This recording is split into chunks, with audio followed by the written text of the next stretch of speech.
Meidän tilan nimi on Halliainen ja vanhat isännät on kertonut, että nimi tulee, kun tuolla meidän konehallin takana on niin kylmä paikka, että siellä aina halla iski.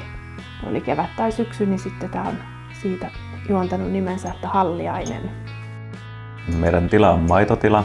Sivutuotteena tietysti tulee sonnivasikoita, jotka lähtee välitykseen, ja teuraseläimiä tulee oikeastaan.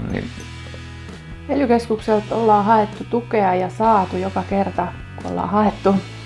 Silloin kun aloitettiin tilanpito, saatiin sukupolvenvaihdoslainoihin korkotukilainaa ja sitten saatiin se nuoren viljelijän avustus.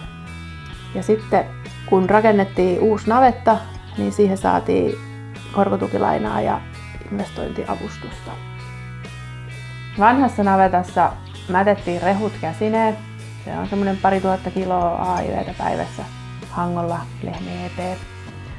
Siellä meillä ei ollut lypsykiskoja, eli kannettiin koneet kaikki käsineen 8 kiloa kappale 2 kerrallaan.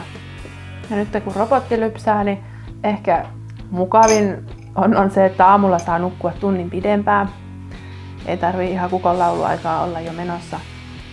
Ja sitten se, että on fyysisesti niin paljon helpompaa, kevyempää ja sitten pystyy harrastamaan vastapainoksi taas, kun ei työ rasita niin paljon.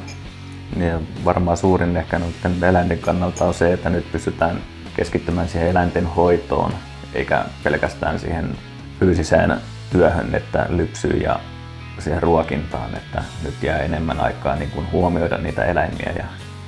No kyllä on ainakin pysynyt elinvoimaisena, kun me investoitiin. Sekä tämä työllistää aika paljon erilaisia kuljetusfirmoja, eläinlääkäreitä, semmareita. Yhteistyöverkko on kuitenkin aika laaja.